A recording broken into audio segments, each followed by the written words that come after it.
દુનિયાના કોઈ પણ ખૂણે જો તમે અમેરિકન આર્મી કે અમેરિકાના સોલ્જર્સને નુકસાન પહોંચાડશો ને તો અમેરિકા વળતો જવાબ ચોક્કસથી આપશે અને એવું જ થયું છે. અમેરિકાએ એર સ્ટ્રાઇક કરી છે ઈરાક અને સિરિયા ઉપર. 85 ટાર્ગેટ ઉપર 125 મિસાઇલો દાગી છે. પણ અમેરિકાએ આવું કેમ કર્યું અને આખા ઘટનાક્રમનો બેકગ્રાઉન્ડ શું છે એના વિશે થોડું ડિટેલમાં જાણીએ.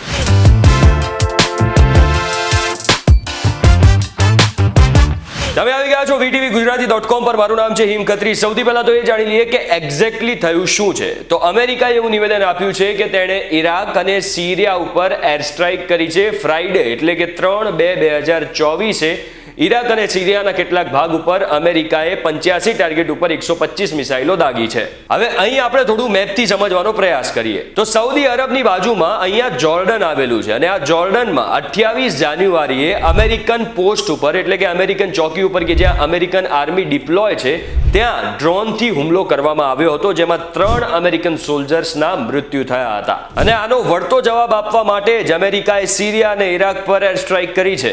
જ્યારે આ હુમલો થયો ને ત્યારે અમેરિકાએ સીધો આરોપ ઈરાન પર લગાવ્યો હતો. જો કે અમેરિકાએ એવું પણ કહ્યું હતું કે હાલ ઈરાન જોડે સીધા કોન્ફ્લિક્ટમાં નથી પડવું ને એટલે જ અમેરિકાએ ઈરાનની જે પ્રોક્સી ઈરાક અને સિરિયામાં છે એટલે કે ઈરાક અને સિરિયામાં ઈરાનનું જે પ્રતિનિધિત્વ લોકો કરી રહ્યા છે ત્યાં આ હુમલો કર્યો છે. અને જેમ મેં આગળ કહ્યું કે આજે એર સ્ટ્રાઇક હતી એ કંઈ નાની નથી. આમાં 85 ટાર્ગેટ નક્કી કરવામાં આવ્યા હતા પહેલેથી અને એમાં 125 મિસાઇલથી એટેક કરવામાં આવ્યો હતો. હવે જોર્ડનમાં સિરિયા બોર્ડરની નજીક કંઈક એવું થયું હતું કે 28 જાન્યુઆરીએ ત્યાં જે અમેરિકાની આઉટપોસ્ટ છે એટલે કે ચોકી છે કે જ્યાં અમેરિકન આર્મી અને અમેરિકન એરફોર્સનો 350 જેટલો સ્ટાફ રહે છે ત્યાં ડ્રોનથી હુમલો કરવામાં આવ્યો હતો, જેમાં 3 સોલ્જરના મોત થયા અને એના પછી જો બાઇડને એવું નિવેદન આપ્યું કે અમે આનો વળતો જવાબ આપીશું અને આતંકવાદ સામેની લડાઈ ચાલુ રાખશું. અને અમેરિકાની આર્મી પર આ હુમલાની જવાબદારી ઇસ્લામિક રેઝિસ્ટન્સ ઓફ ઈરાકે લીધી હતી કે જે હમણાં તાજેતરમાં જ ફોર્મ થયેલું એક નવું આતંકવાદી સંગઠન છે અને એવું કહેવામાં આવે છે કે આ સંગઠનને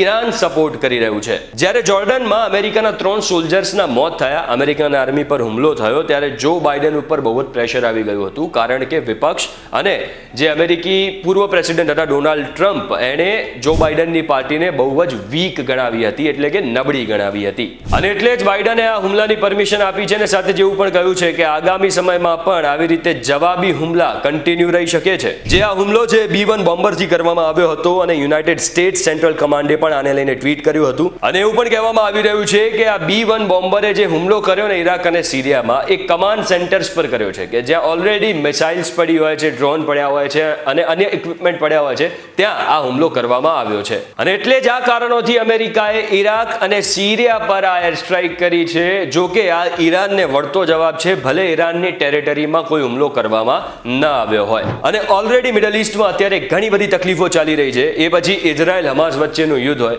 ઈરાન ઈરાક સિરિયા હોય કે પછી યમનમાં હુતીઓ અત્યારે જે કામ કરી રહ્યા છે, હુમલો કરી રહ્યા છે જહાજો ઉપર એ હોય. એટલે આગામી સમયમાં આના શું પરિણામો આવશે તો સમય જ કહેશે. પણ અત્યારે અમેરિકાએ આ કારણોથી ઈરાક અને સિરિયા પર હુમલો કર્યો છે. આશા રાખું છું કે આ આખો ઘટનાક્રમ અને જીઓપોલિટિક્સ તમને સમજાઈ ગયો હશે. જો આજનો વિડીયો તમને કામનો લાગ્યો હોય તો વિડીયોને શેર કરજો, લાઇક કરજો અને આવા જ અન્ય ઇન્ફોર્મેટિવ વિડીયો માટે જોડાયેલા રહેજો VTV Gujarati.com સાથે.